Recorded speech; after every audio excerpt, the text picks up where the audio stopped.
Beyiş nuru.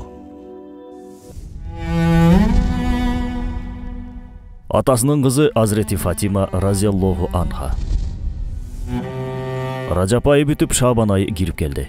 Сүйүктүү пайгамбарыбыз sallallahu aleyhi ve sellem бул айлар боюнча Ражаб Аллахтын айы, Шабан менин айым, Рамазан үммөтүмдүн айы деп айткан. Пайгамбар айы аталган бул айда пайгамбарыбыздын жашоосунда өзгөчө орду бар болгон сахабалардан ооз ачсак деп ниет кылдык. Тагыраагы Ахли Байттан. Ахли Байттын энеси бейиштеги улуу 4 аялдын бири Азирети Фатима энекебиз. Ооба, бинти Абуха, башкача айтканда атасынын кызы, Умму Абуха атасынын апасы, пайгамбар урпагынын тамыры, Азирети Алинин жубайы Хасан жана Хусайындын разияллаху анхум энеси Азирети Фатима разияллаху анханы айтып беребиз бүгүн. Аллах элчисине баарынан да көбүрөөк окшогон ал болчу. Азирети Айша энебиз Аллахка ант болсун, эч кайсы кыздын атасына мынчалык окшогондугун кезиктирген эмесмин деп айтат. Күлүүсү да, ыйлоосу да, баскан турганы да, сүйлөгөнү да дал эле пайгамбарыбыз саллаллаху алейхи вассаламдын көчүрмөсү болчу. Ал атасынын кызы эле. Атанын уулу болуу урмат деп айтат элибиз. А кызы болуучу, атанын уулу болуу канчалык кыйын болсо, атасынын кызы деп аталуу да ошончолук кыйын. Эгер ата пайгамбар болгон болсо, андай атанын кызы болуу андан бешбетер кыйын. Азирети Фатима энебиз мына ошондой оор жүктү аркалаган кундуздай берметтей кыз болчу. Бир тараптан ошончолук оор милдетти алып жүргөн эне эле. Арине, атанын уулу деген атка ээ болуу үчүн атанын жүзүн жер каратпастан көтөрүп жүрүүсү абзел. Азирети Фатима энебиздин атасын уялта турган эмес, сыймыктанта турган кыз болгондугу баарына маалым. Ал пайгамбарга жараша тургандай кыз болду. Атасынын кызы болду. Жараткан Аллах касиеттүү Курандын Кавсар сүрөсүндө "Акыйкатта биз сага Кавсарды тартууладык. Эми эгеңе сыйынып намаз оку жана курбандык чал" деп айтат. Тафсир алымдарынын айтымында бул жерде Кавсардан максат Азирети Фатима энебиз болгон деп тафсирлешет. Анткени бул аяттар пайгамбарыбыз саллаллаху алейхи вассаламдын уул балдары турбагандыгынан улам мушриктер шылдың кылышкан учурда түшкөн. Арине, уулдуу болуу аталар үчүн өзгөчө сыймык болгону менен уулдун баары эле мыкты болуп чыкпаары айтпасак да белгилүү. Анткени жашоодо атадан кем уул болот, атага тең уул болот, атадан артык уул болот. Бул да бир акыйкат. Ата энесин жүзүн караткан 10 уулуң болгондон көрө жүзүң жарытар бир кызың болгону жакшы эмеспи? Азирети Фатимада ондогон, жүздөгөн чыгаан уулдарга тең келген кыз болчу. Бир жолу Азирети Имран жараткандан өзүнө мыкты уул сураганда Аллах ага уулдан да жакшыраак болгон Мариям энебизди бербеди беле. Фатима энебиз да Азирети Мариям энебиз менен бир катардагы 4 улуу аялдардан. Ал төрөлгөндө Хадича энебиз ушул кызынын атын апасынын урматына Фатима койсом деп тилек кылган эле. Ага чейинки уул кыздарынын атынын баарын пайгамбарыбыз саллаллаху алейхи вассалам койгон болчу. Ошол учурда Аллах элчиси келди да кызын кучагына алып, "Бул кызыма эми апамдын атын коёмун" деп айтты. Бул сөзгө Хадича энебиздин жүзү муңая түшсө да бирок унчуккан жок. Пайгамбарыбыз саллаллаху алейхи вассалам "Апам дегенде апам Амина эмес, апамдай бөпөлөп чоңойткан Фатима апамды айтып жатам" деди. Хадича энебиздин апасынын аты жөнү Фатима бинти Заида болчу. Пайгамбарыбыз саллаллаху алейхи вассаламды багып өстүргөн аялдын аты Фатима бинти Асад эле. Бул сөзгө Хадича энебиз "Макул Фатима болсун, сиздин да менин да апамдын атына коюлуп калат экен ошондо" деп көздөрү толо сүйүнөт. Арадан жылдар өтүп Расулуллахка пайгамбарлык милдет келген болчу. Милдеттин оор жүгү желкеңде сезилип, мусулмандар Аллах жалгыз дегендиги үчүн эле түрдүү кыйынчылыктарга туш болгон мезгил. Ошол оор күндөрдүн биринде пайгамбарыбыз саллаллаху алейхи вассалам Каабанын жанында намаз окуп жаткан. Ошол учурда Абу Жахилдин оюна кара өзгөчө бир пикир келди. Ал төөнүн ичеги карындарын алып келип, пайгамбарыбыз саллаллаху алейхи вассаламдын үстүнө төгүп салууну көздөгөн эле.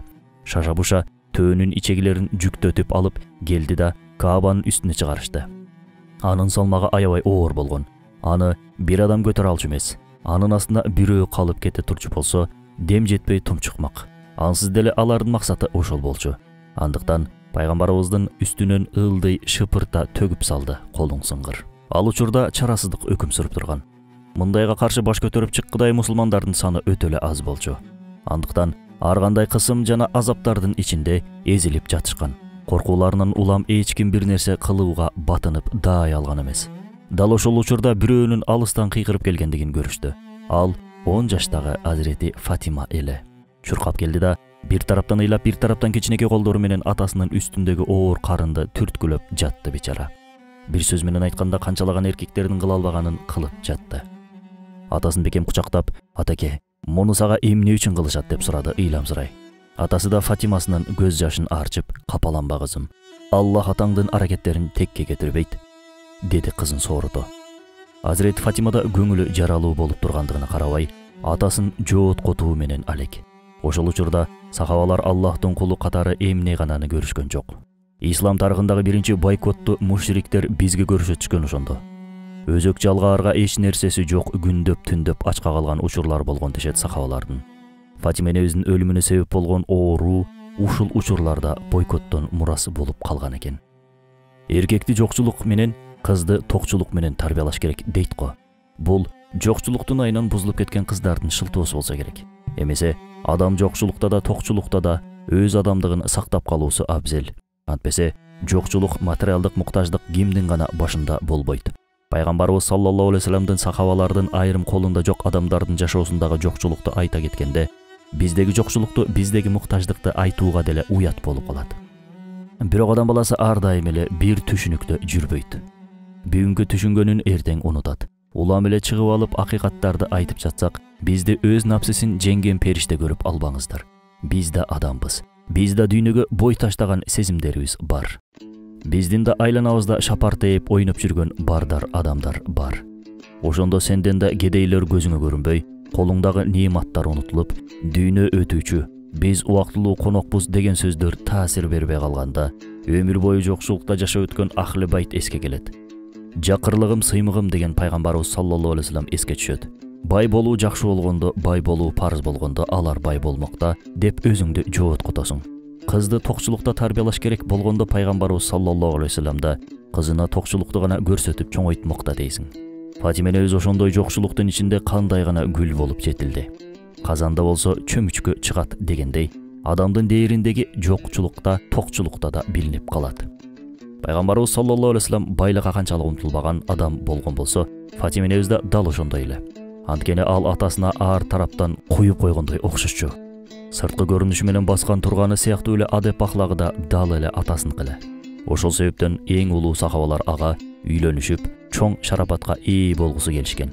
Бирок Аллах элчиси кабыл кылган жок. Аны Али бин Абу Талибке берди. Пайгамбарыбыз саллаллаху алейхи вассалам үчүн Фатимасы көзү өткөн Хадичасынын жалгыз табериги болчу. Ага караган сайын сырдашы, жолдошу болгон Азирети Хадичаны эстеп, эстеген сайын көздөрү толо түшчү. Пайгамбарлар төрөсүнүн кызына карап оор үшкүрүнө, "Эх, кана эле, апаң Хадича да азыр болуп, себиңди өзү даярдаганда", деди. Бул сөзгө пайгамбар кызына жараша тургандай жооп келди. Азирети Фатимадан: "Атакем, мага сеп катары сен берген ыйман сабактар менен адеп ахлагы жетет" деп айтты. Бул атасынын көңүлүн алуу үчүн эле айтылган сөз эмес, чын жүрөктөн чыккан сөздөр. Фатима энебиздин ою чын эле ошондой болчу. Алсак, Азирети Алинин махыр катары бере турчу эч нерсеси болгон эмес. Пайгамбарыбыз саллаллаху алейхи вассалам ага калканын саттырган эле. Анын акчасы 400 дирхам болгон. Бирок Азирети Фатима энебиз баарысын тойдун чыгымдарына сарптай бер деп анысын да каалаган жок. Андыктан жупуну бир той болуп өттү. Ансыз да Азирети Алинин ак боз атчан ханзада болуу кыялы болгон эмес. Фатима энебиз үчүн андай жомоктук кыялдар жат көрүнүш эле. Экөөсүнүн да кыялы Аллах ыраазычылыгын тапкан мусулман болуу болчу. Айтып калат го, адам эң башта муну кылыш керек, муну ойлош керек дешип. Баары бекер сөз. Адам баласы эң башта Аллахтын ыраазычылыгын ойлоосу керек. Бир гана жолу болуучу тоюнда бизге мына ошону сабак кылып беришкен. Алар бакыт эмиректерде эмес, жөнөкөйлүктө экендигин өрнөк катары көрсөтүштү. Бүгүн биз өзү бир эле жолу тоюң болсо, ошондо да деп туруп эле ошол бир эле жолунун ичинде көп нерсени батыр ийип жатабыз. Бир жолу эмне болуптур деп такыр айтпаңыз. Ансыз деле бул ишти туура жана шариятка ылайыктуу таризде өткөрүү үчүн болгону бир эле мүмкүнчүлүгүбүз бар. Той элге сөз болуу үчүн эмес, душмандын ичин күйдүрүү үчүн эмес, никени элге жар салуу үчүн берилет. Бирок тойго болгон кыялдар, ага карата күтүүлөр максимум деңгээлде болгондуктан шүгүр жок. Шүгүр жок болгондуктан кийин бактылуулук да жок. Азирети Али менен Фатима энебиздин тою тойлордун эң жупунусу, бирок эң улуусу жана эң нурдуусу болду. Келгендерге жыпар жыттар, бал шербеттер жана курма тартылды. Тойдон кийин Аллах элчиси алардын бөлмөсүнө кирип, Алини оң жагына, Фатиманы сол жагына отургуза, мага суу алып келгиле дегенде, бир чыны суу алып келишти. Фалак менен Нас сүрөсүн окуп аларга дуасын кылды да, колун сууга малып, жеңил гана үстүлөрүнө чачты. Тойдун белеги катарында өз насааттарын айткан. Кызым, сен күйөөңө жер болсоң, ал сага көк болот. Сен ага күң болсоң, ал сага кул болот. Күйөөңө жумшак бол. Ачуулуу учурунда акырын гана андан алыс тур. Ачуусу тараганга чейин ага көрүнбө. Тилиң менен кулагыңды этиятта. Күйөөң сага жаман айтса укпа. Анан жооп кайтарып жаман айтышып олтурба. Ар дайым сенден жакшы сөз угуп, жадыраган жүзүңдү көрсүн, деди. Азирети Фатима энебиздин тою жана себеби тууралуу жакында жаңы китебибиз жарык чыкканы турат. Китептин аталышы Азирети Фатима энебиздин тою жана себеби. Баарыңыздарга сунуштайбыз. Ушундай насаат дуалар менен пайдыбалы бекем курулган үй бүлө очогунда чайпалуу болмок беле. Туура, ар үйдүн уруш талашы болгон сыяктуу бул үйдүн да талаш тартышы, азил тамашасы, оюн күлкүсү, сыноо түйшүгү болгон. Күндөрдүн биринде Аллах элчиси Азирети Алилердин үйүнө жакындаганда ичкерide күлкүлөр угулат. Ахли байтынын бактысын көрүү Аллах элчисинде бактылуу кылмак. Балдарынын бактысын көрүү анан кимди бактылуу кылбасын? Пайгамбарыбыз саллаллаху алейхи вассалам жаратканга шүгүр кылып, уруксат менен үйлөрүнө кирди. Расулуллах үйүңөрдү шаңга бөлөгөн эмне деп сураганда Фатима энебиз, атеке, күйөө балаңыз менен тартышып жаткан элек. Ал айтат, Расулуллах мени дагы көбүрөөк жакшы көрөт. Мен айтамын, жок, ал мени дагы көбүрөөк жакшы көрөт деп. Өзүңүз айтыңызчы, кимибизди дагы көбүрөөк жакшы көрөсүз, деди атасына жылмайып. Нур жүздүү рахмат пайгамбарынын жүзүндө да жылмайуу келип, кызына, Аллахка касам ичип айтам, сени бир атанын кызын жактырганынан да көбүрөөк жакшы көрөмүн. Эй Али, сени да бир адамдын бир тууганын жакшы көргөндүгүнөн да көбүрөөк жакшы көрөмүн деп айтат. Бир жолкусунда тартышуунун нугу тамашадан башка жакка бурулду. Азирет Фатима чыдай албай, пайгамбарыбыз саллаллаху алейхи вассаламга келип, күйөө балаңыз менен деп баштаганда Аллах элчиси токтот деген ишаратты берет. Фатима энебиздин жүзүнө караганда маселе балким олуттуу болчу. Бирок пайгамбарыбыз саллаллаху алейхи вассалам ал силердин үйүңөрдөгү маселе деп үй бүлөлүк маселеге аралашкысы келген эмес. Бул да пайгамбарлык бир сабак. Бүгүн үй бүлөлүк маселелерге ата-энелер да аралашып, маселе ан сайын ырбап кетип жатпайбы? Эмесе үй бүлөлүк маселелер сыртка чыкпастан ичте чечилүүсү абзел. Эгер чечилбесе, эки жашты жараштыруу максатында жол көрсөтүлөт. Ажыратуу максаты менен аралаштырылбайт. Аны ар ким өзү чечет. Алардын бир жолку тартышуусун Айша энебиз эрксизден угуп калат. Анткени Айшанын бактылуулук үжүрөсүнүн терезеси менен Фатима энебиздин үжүрөсүнүн терезеси маңдай тескей жайгашкан болчу. Бир аз эле катуураак сүйлөшсөң, бири-бирине кенейин кесир угулмак. Айша энебиз алардын маселесинин түйүнүн чечкиси келген изги ниети менен Фатима энебизге эрксизден силердин тартышууңарга угуп калдым. Менимче муну ушинтсеңер болмок деп кеңешин айтат. Бирок Фатима энебиз үйүндөгү сырынын башка жака угулуп жаткандыгын баамдап, бактылуулук үжүрөсүнө караган терезесин жаптырып салган. Мынакей, биз үчүн чоң сабак. Бир жолу кол тегирменди айлантуудан Фатима энебиздин колдорунун жара болгондугун байкады Азирети Али. Үй иштеринде Фатима энебизге кол кабыш кылайын десе, кудуктан элге суу чыгарып берүүдөн колу бошобойт. Азирети Али үй бүлөсүн ошол иши менен бакчу экен. Бул жумуштан улам Алинин да колдору барсылдак болуп, тытылып кеткен эле. Ошол убактарда да Хунайымдан пайгамбарыбыз саллаллаху алейхи вассаламга согушту колжо катары көптөгөн кулдар келип калган болчу. Болгондо да 6000ге чукул туткун. Аллах элчиси алардын баарын муктаждарга бөлүп таратып жаткан. Азирети Али да Фатима энебизге ошолордон бирин өзүнө жардамчы катары суроону сунуштады. Фатима энебиз өзүнө көмөктөшөр бирөөнү сураган келгенде Расулуллах үйдө жок болчу.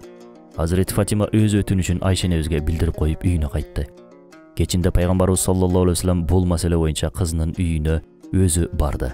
Барган кезинде алар жатышкан эле. Эми турганы аракет кылып баратышканда Аллах элчиси козголбогула дегенде ишарат берди да, дал Азирети Али менен Фатимасынын ортосуна узунчасынан жата кетти. Азирети Али ошол учур боюнча Аллах элчиси ортобузга жата кеткенде анын буту менин бутума тийип, анын салкын илеби жүрөктөрүбүздө сезип, сергий түштүк деп эскерет. Ошондо пайгамбарыбыз саллаллаху алейхи вассалам, Фатимам, бүгүн мага кызматчы сурап келген экенсиң. Мен туткундардын баарын исламиятка кызмат кылган Суффа мектебинин илим талабелеринин муктаждыктарын толуктоо үчүн сарптайм. Анын ордуна силерге дагы да жакшыраагын үйрөтөйүнбү? Фатима энебиз ооба я Расулуллах деди. Күн сайын жатаардан мурун 33 жолудан Субханаллах, Альхамдулилла, Аллаху Акбар деп айткыла деди да, эй кызым Фатима, Аллахка моюнсун. Эй кызым Фатима, күйөөңө моюнсун деп айтты. Аллах элчисинин акыркы сөзү аялдарга жакпоосу мүмкүн. Бирок акыйкат ушул. Сиздер Европанын менменсинген сөздөрүнө кулак салбаңыздар. Азыркы турмушта бул моюн сунууну кулдук назары менен карашат. Бизде андай эмес. Биз баш ийип моюн сунган коомбуз. Биздин ишенимибизде моюн сунуу баш ийүү шарапаттуулук, артыкчылык. Биз өз башынча аракет кылган анархист, бейбаш коом эмеспиз. Аллахка моюн сунабыз, пайгамбарыбызга моюн сунабыз, анын мураскери болгон кылымдын аалымына моюн сунабыз. Жаран катары эл башчыбызга, аял катары күйөөгө, бала катары ата-энебизге моюн сунабыз. Ошондо Аллах элчиси эмнеге кызы Фатимага бир кызматчы берип койгон жок деп сурай турчу болсоңуз, Расулуллах Ахли байттин ар дайым дүйнөлүк зыйнаттардан алыс кармаган. Анткени пайгамбар үй бүлөсү динден сүйлөшөт, бирок диндин аркасы менен акча таап жан бакпайт. Ошол себептен аларга зекет садака алуу харам, а башкаларга мүмкүн. Мисалга, алтын эркектерге харам болгону менен аялдарга жайыз уруксат. Себеп аял жесир кала турчу болсо ошол баалуу асен буюмдарын сатып күн көрөт. Ошол себептен шарият аялдарга алтын, алмаз сыңдуу асыл таштарды колдонууга чек койгон эмес. Бирок пайгамбарыбыз саллаллаху алейхи вассалам ушуга да кызына уруксат берген эмес. Бир жолкусунда Фатима энебиздин билезик тагып келгенин көргөн Аллах элчиси тозоктун чынжырын тагып алдыңбы деп жактырбаган экен. Ооба. Унаабыздын ылдамдыгын тездеткен сайын айрым аракеттерден автоматтык түрдө чектелишиңиз керек болуп калат го. Анткени бир аз эле кайдыгерлик аянычтуу абалдарга алып келүүсү ыктымал. Дал ошол сыяктуу эле Аллахка жакындаган сайын башкаларга мубах уруксат болгон айрым амалдар бизге арам болуп калуусу мүмкүн. Бул да пайгамбар кызы болуунун, анын ахли байты болуунун чоң жоопкерчилиги. Пайгамбарыбыз саллаллаху алейхи вассалам Азирети Алини, Фатима энебизди, балдары Хасан жана Хусайнды кучагына алып, булар менин ахли байтым, Аллахым аларды тазала деп дуа кылган. Исламияттын кандай жакшы жактары жайылган болсо, анын тамыры ахли байт. Бүткүл чоң аалымдар ушул тукумдан келген. Имам Раббанилер, Абдулкадир Гейланилер, Шахы Нақшбандилер, Мевлана Жалалиддин Румилер, Бадиюззамандар баары ахли байттын урпагынан. Андыктан аларды сүйүү да динибиздин бир бөлүгү. Кээде комментарийлерде Бадиюззаманды кошпой эле койбойсуңарбы дегендерди окуп калабыз. Эмнеге? Сөзү жакпайбы же өзү жакпайбы? Өзүн жактырбасаңызго балким маселе болбосу мүмкүн. Анткени Бадиюззаман Саид Нурси өзү боюнча мен өзүмдү жактырбаймын, мени жактыргандарды дагы жактырбаймын деп айткан. Эгер сөздөрү жакпай жатса, анда табиятыңызда бир маселе бар. Анткени анын сөздөрү жазгандары Куран аяттарынын ачыктамалары, тафсирлери, Куран деңизинин тамчыларынан. Ошол жактан алынган сөздөр. Бир сөз айтылса, айткан адамга эмес, айтылган сөзүнө караш керек эмеспи? Биз да Бадиюззаман десек, анын өзүн айтып берип жаткан жокпуз. Анын сөздөрүн айтып, элди ошол сөздөргө кызыктырууга аракет кылып жатабыз. Пайгамбарыбыз саллаллаху алейхи вассалам аалымдар менин мураскорлорум деп айтат. Ырас пайгамбарыбыз Мухаммад саллаллаху алейхи вассаламдан кийин пайгамбар келбейт. Анын жолун элдин аң сезимине ылайыктап түшүндүрүп берер аалымдарга муктаждык бар. Мына ошол аалымдардын эң чоңдору, эң күчтүүлөрү, эң улуулары ахли байттан чыгат. Ахли байтты сүйүү болсо ыймандан. Ахли байттын үйүндө көбүн эсе ачкачылык өкүм сүрчү. Ошол ачкачылык сыноолорунун биринде Фатима энебиз балдарынын ыйына чыдай албай Расулуллахтын жанына келет. Сүйүктүү пайгамбарыбыз саллаллаху алейхи вассалам Фатима разияллаху анхунун эшик кагуусунан дароо тааный салды. Ордунан секирип турду. Бул Фатиманын эшик кагуусу деди да эшикке чуркап кызын тосуп алды. Аны өөп жыттай колунан жетелей ордуна отургузду. Не болду кызым деп сурады. Бирок жооп жок. Кантсин? Азирети Фатима атасы сыяктуу эч кимден эч нерсе сурабаган ахлактын ээси эле. Бирок анын энелиги да бар болчу. Азырда ошол энелиги кармап, балдардын ыйына түт албай келбедиби? Пайгамбарыбыз саллаллаху алейхи вассалам кызынын бир нерсе айткысы келип турганын байкады. Ошондуктан эмнеге келдиң? Тынчылык элеби деп кайра сурады. Фатима энебиз периштелердин азыгы тасбих, тахмид, такбир жана зикир болсо, адамдын азыгы эмне деди көзүнө жаш алып. Данышман болгон пайгамбарлар төрөсү алардын ачка болгондуктарын дароо баамдады. Фатима энебиздин колун бекем кыса, көздөрүнө карап, кызым, атаңдын үйүндө 1 айдан бери эч бир казан кайнаган жок. эч нерсе бышкан жок, деди. Атасы да бир канча күндөн бери ач болчу. Айша энебиз айткан эмес беле? Хайбарга чейин курсагыбыз ток уктаган күнүбүздү эстей албайм деп. Дал ошондой ачкачылык өкүм сүрүп турган күндөр болчу. Бирок куттуу үйдөн куру чыгып болбойт. Пайгамбарыбыз саллаллаху алейхи вассалам сага 5 нерсе берейинби же Жабраилдин бир аз мурунураак үйрөтүп кеткен 5 сөздү үйрөтүп берейинби деди. Денесинен көбүрөөк көңүлүң тойгозууга куштар болгон Фатима энебиз мага ошол 5 сөздү үйрөт деди. Жабраил алейхиссалам дуа кылаарда ушул 5 сөз менен дуа кылаарымды айтты.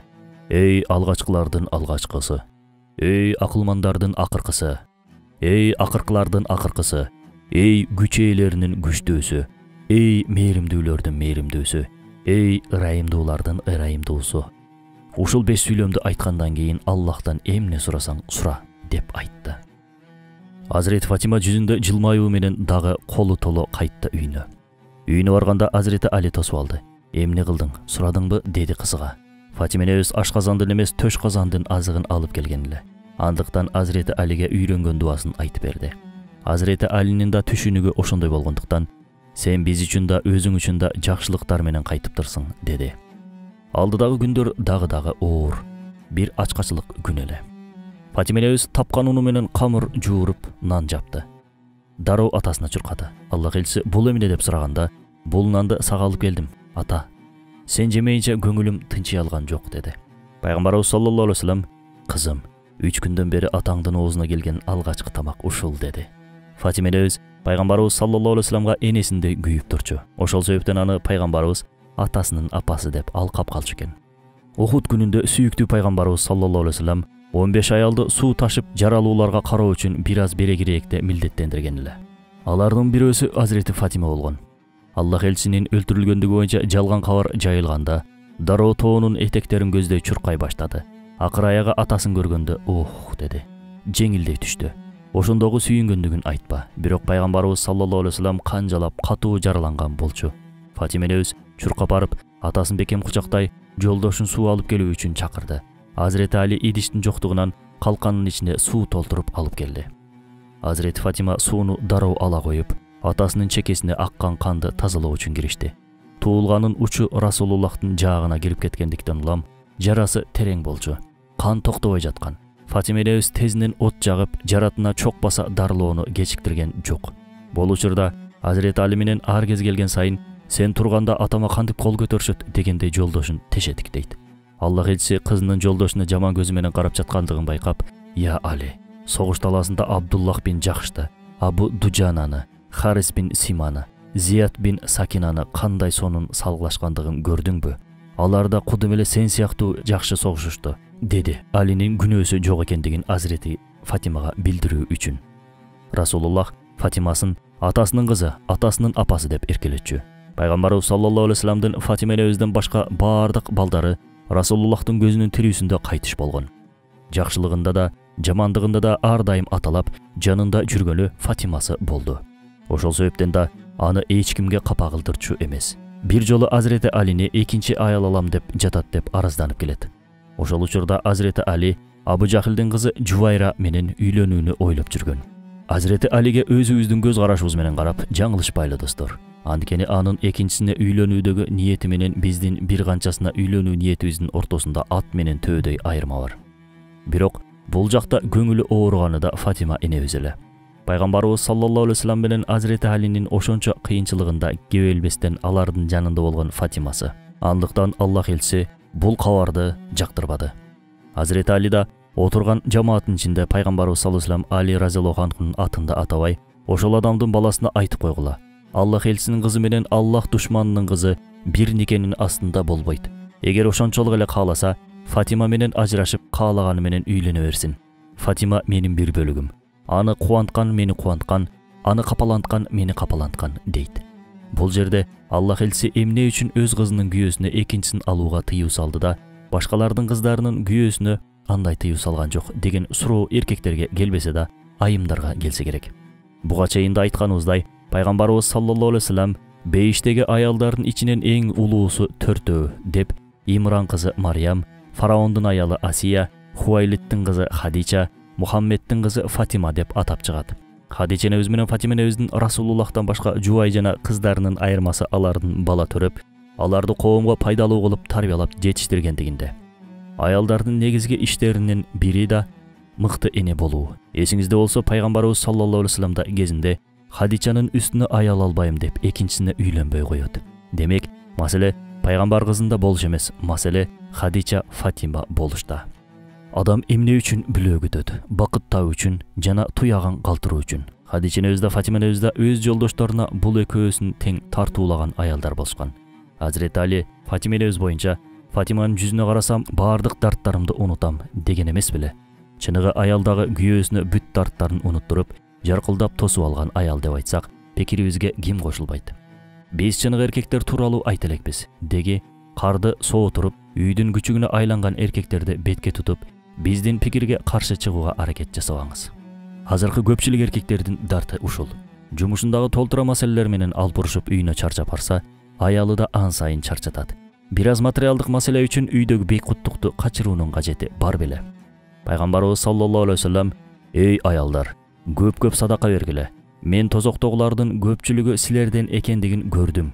Анткени силер абалыңардан көп наалып, күйөөңөрдүн жакшылыгына көп нанкөрлүк кыласыңар" деп айтат өз хадисинде. Жылмаюу да садака. Эмне үчүн жолдошторуңуздарга көбүрөөк жылмайып, көңүлүн алып садака берүүгө аракеттенбейсиздер? Фатима энебиздей болуп, күйөөсүнө бүт түйшүгүн унуттуруу үчүн сизге эмне жетишпейт? Тескерисинче, жубайыңды көргөнүңдө эске тутумуң калыбына келе түшкөндөй бүт дарттарыңды эстеп кетесиң. Неге кеч келдиң? Неге алып келбедиң? Неге бул жок канчага чейин? Сиздин жокчулуктан тарткан азабыңыз Фатима энебиздикинен да чоңбу? Эркек да адам, сезимдери бар. Бактылуу болуп, тынч гана жашайын деген каалоосу бар. Ага карабай, ан сайын ажылдап мээсин жеп олтурсаңыз, бакытты да, тынчтыкты да башка жактан издейт. Андай учурда миңдеген тыюу салган мыйзамдарыңызда пайда бербейт. Аялды келтектеп урбайт, аялды аял менен урат дешет көптү көргөндөр. Ажылдаган тажаан аял болсо да, ажырашып кароосуз калтыргандан көрө экинчисин алган дагы да жакшыраак эмеспи? Болбосо Хадича энебиздей, Фатима энебиздей бирөөсү менен башың байлап, өмүрүңдү ошондой аялдын жанында өткөрүүгө эмне жетсин? 3-4 аял алуу сүннөт болсо, Хадича энебиздей аялга топук кылып жашоо да сүннөт. Эгер сиз Хадича энебиздей, Фатима энебиздей аял болгонуңузга карабай, жолдошуңуз нанкөрлүк кылып, экинчисин алып жатса, кайгырбаңыз. Ар бир адамга Кудай бар. Демек, Аллах күйөөңүзгө өзүнө ылайыктуусун туш кылып жатат. Пайгамбарыбыз саллаллаху алейхи вассалам Мадинадан ар кетээринде эң акыркы коштошоор кишиси да, эң биринчи көрүшөр адамы да Азирети Фатима болчу. Алсак, Хайбардан кайтышында Набави мечитине барып, ал жакта сүннөт катары 2 рекет шүгүр намазын окуду. Андан чыгып кызы Фатиманыкына бет алды. Азирети Фатима да сыртка чыгып атасынын жолун карап отурган. Атасынын келгендигин угаары менен үйүндө олтура албай атасынын жолун утурлап чыккан болчу. Пайгамбарыбыз саллаллаху алейхи вассаламды көрөөрү менен чуркап барып мойнуна асылды. Ошол жерде Азирети Фатиманын ордунда болууну ким каалабасын? Аллах элчиси тарабынан ушунча сыгылууну ким каалабасын? Бул мүмкүнбү? Ооба, бул мүмкүн. Дал ошондой көрүшүү учуру бейиште Аллах элчиси менен биздин ортобузда болуусу мүмкүн. Элестетип көрүңүз, алыстан пайгамбарыбыз саллаллаху алейхи вассаламды көрдүңүз. Анас бин Маликтин айтканы сыяктуу түндүн караңгылыгын жарыткан, толгон айдан да жаркыраган жүзү, жымың-жымың көздөрү менен алыстан сизди карап жатат. Анын караштарынан деңиздей толкунданып, бутуңуздун астындагы топуракты жыртып ичидей чуркап бара жатасыз. Мен келдим, я Расулалла деп бакырып кыйкырып алган сиздим эле. Ал дагы сизге кучагын жаюуда, келе кой, мен да сени сагындым деп жатат. Чуркап барып бекем кучактадыңыз. Мындан да жакшыраак жолугушуу барбы? Баарысын артта калтырып, нур жүздүү, гүл жыттуу пайгамбардын төрөсүнө жетиштиңиз. Арман күйүттөрүңүздөн эч нерсе калган эмес. Мына ошол жолугушууда Аллах элчисинин да сизге куштарлана келүүсүн кааласаңыз, Азирети Фатимадай болуу керек эмеспи? Куран айткандай: "Эй мусулмандар, силерден мурункулардын башынан өткөн сыяктуу сыноолор келбестен туруп бейишке кирем деп ойлойсуңарбы? Аларды ачарчылык, оорулар баскан жана титиретишкен. Өзүбүзгө бир карайлы. Алардын дартына окшогон дарт бизде барбы? Бар болгон болсо ошол көйгөйгө Фатимадай мамиле кылып жатабызбы?" Устат Бадиузамандын айтканы сыяктуу, ушул кыска убактылуу өмүрүңдү убактылуу нерселерге сарптасаң, убактылуу болосуң. Түбөлүктүү болуу үчүн түбөлүктүү нерселерге сарпта. Андыктан өмүрүбүздү түбөлүктөштүрүү үчүн Пайгамбарыбыз саллаллаху алейхи вассаламдын жолунан кеткен Азирети Фатима энебиздей болушубуз абзел. Биз дагы ал сыяктуу Расулуллахка окшошууга аракет кылсак, пайгамбарлар төрөсү болгон Мухаммед саллаллаху алейхи вассалам бизди да дал ошондой кусалык жана куштарлык менен кучактайт. Баягы учурга дагы кайтып баралы. Ата менен кызы бири-бирин сагынышкан эле. Азирети Фатима Аллах элчисинин чарчаңкы абалын көрүп ыйлай баштады. Атасынын үстүнө булганган чаңдарды какканча ата деди. Бул кыйынчылыктар качан бүтөт? Бул түйшүктөрдөн качан кутуласыз? Эч бактылуулук жүзүн көрбөйсүңбү ата? Пайгамбарыбыз саллаллаху алейхи вассалам сабыр кыл кызым. Жакынкы учурда Алла атаңдын атын жер бетиндеги ар бир чатырга, ар бир үйгө же сый менен же ый менен киргизет деп айтат. Туура. Бүгүн эч кааласа да каалабаса да үйүндө азан үнүн, андагы Мухаммед атын сөзсүз угат. Азандын үнүнөн айрымдар оңтойсуз болса да, бул куттуу ысым бул өлкөгө сый менен кирип келди, алхамдулилла. Пайгамбарлуу күндөр жыйынтыкталып жаткан. Фатима энебиз өлүм төшөгүндө жаткан пайгамбарыбыз саллаллаху алейхи вассаламдын башынан кете албай турду. Ыйлайт, сыздайт. Атасын такыр эле коюп жибергиси келбейт. Пайгамбарыбыз саллаллаху алейхи вассалам анын кулагына жакындап, эч кимге айтылбай турган сырдай кылып жакында өлөөрүн айтты. Азирети Фатиманын ыйы ан сайын күчөп, өзүн кармана албай калды. Аллах элчиси дагы Фатимасынын кулагына жакындап, өлүмдөн кийин ага эң биринчи келе турчу киши Фатима болоорун айтты. Бул кабар Азирети Фатиманы жылмайтып, ыйлаткан эмес. Болбосо өзүңүз элестетиңиз. Сиздин түшүңүзгө көзү өтүп кеткен атаңыз кирди дейли. Ал сизге жакында жаныма келесиң десе кантип ойгоносуз? Жүрөгүңүз дүкүлдөп, өлүм коркуусу дене боюңузду бир каптап өтөт. Мындай кабарга ким гана сүйүнүп кубануусу мүмкүн? Баласын жоготкон эне гана бул кабарга сүйүнүп жылмаймак. Мына Фатима энебиздин энелиги, мына атасынын апасылыгы. Ал пайгамбарыбыз саллаллаху алейхи вассаламдан кийин эле о дүйнө аттанаарын укканда жымыңдап жылмайды. Ансыз деле Фатима энебиз пайгамбарсыз Мадинага чыдай алмак эмес. Акыр аягы ошол күн келип жетти. Айша энебиздин ач кыйкырыгы Мадинанын абасын жарып өттү. Арышты тетирете өлүм кабарын жар салды. Аллахтын сүйүктүүсү, пайгамбарлар төрөсү дүйнө салган болчу. Кыйкырыктар көккө көтөрүлүп, ар бири ар жерде силeye катышты да калышты. Ар биринин жүрөктөгү күйүтү пайгамбарга болгон сүйүүсүнчөлүк эле. Мадина эч качан мынчалык көз жаш төккөн эмес болчу. Бул жолкусунда тоо таш, жер көк, жада калса мечиттеги дуалдар дагы боздоп ыйлагандай турду. Баары жетим калган сыяктуу өксүк жашоосунун маанисин жоготкондой нес. Баарынын жүрөгүн жалмап өткөн бул азап Фатима энебизде жан чий өткөн эле. Бир учурда Анас бин Малик менен кезгелишти. Эй Анас, менин атамды жерге бердиңерби деди. Ооба деп жооп берди Анас. Сен дагы атамдын кабырына топурак салдыңбы? Ооба. Эй Анас, аны топурак менен көмүүгө колуңар кантип барды? Бул нерсе көөнүңөргө кантип сыйды деди. Азирет Анас өкүрүп бакыруудан оозуна бир сөз келген жок. Фатима энебиздин жүрөгү күйүп өрттөнүп, башыма ушундай бир кара түн түштү. Эгер бул кара түн күндүн башына келген болгондо, анда күн да түнөрүп түнгө айланмак деди. А бизчи Аллах элчисинен болгон ажырымыбыз дагы да чоң. Бирок кусалыгыбыз менен сагынычыбыз да ошончолук чоңбу? Пайгамбарыбыз саллаллаху алейхи вассаламды эмне мынча көп унутабыз? Эмне мынча тез кайдыгерликке түшөбүз? Фатима атасынын колдорун сагынды. Ал Фатимасынын колдорун кочуштап кармап алып, башта колдорунун сыртын, анан ичин өөр эле. Азирет Фатима ушул тапта атасынын мээримине зар болуп турган. Сахабалар бул азапты көтөрө албай, баары бүттү деген учурда Азирет Абу Бакыр ошол унутулгус сөздөрүн айтты. Кимдеги Мухаммедке сыйынып жүргөн болсо билип койсун, ал өлдү. Кимдеги Аллахка сыйынып жүргөн болсо билип койсун, ал тирүү жана түбөлүктүү. Сахабалар өздөрүнө келе түштү. Исламиятты жайуу мүдөөсү уланып жатты. Пайгамбарыбыз саллаллаху алейхи вассаламдын туусун алып, аны бүт дүйнөгө жайуу милдети алардын мойнунда эле. Бир канча убакыт өтүп, сахабалар бул абалга да көнө баштады. Бирок бир киши такыр көнө алган жок. Аллах элчиси кайтыш болгондон кийин Фатима энебиздин жылмайганын эч ким көргөн эмес. Ал атасына ушунчалык байланган эле. Арадан 6 ай өтпөй ошол гүл дагы соолоду. Бирок гүл үчүн бул соолуу эмес, сүйүктүүлөр сүйүктүүсүнө жетүү болчу. Фатима энебиздин артында пайгамбарыбыз саллаллаху алейхи вассаламдын райхандары, эстеликтери, жакуттары, Хасан жана Хусайн үммөткө аманат катары калды. Үммөт болсо бул өзгөчө аманатка кандай ээ чыккандыгын кийинки чыгарылыштарда сөз кылабыз иншалла. Ага чейин Барыңыздарды Аллахқа аманат кылдык. Ассаламу алейкум ва рахматуллахи ва баракатуху.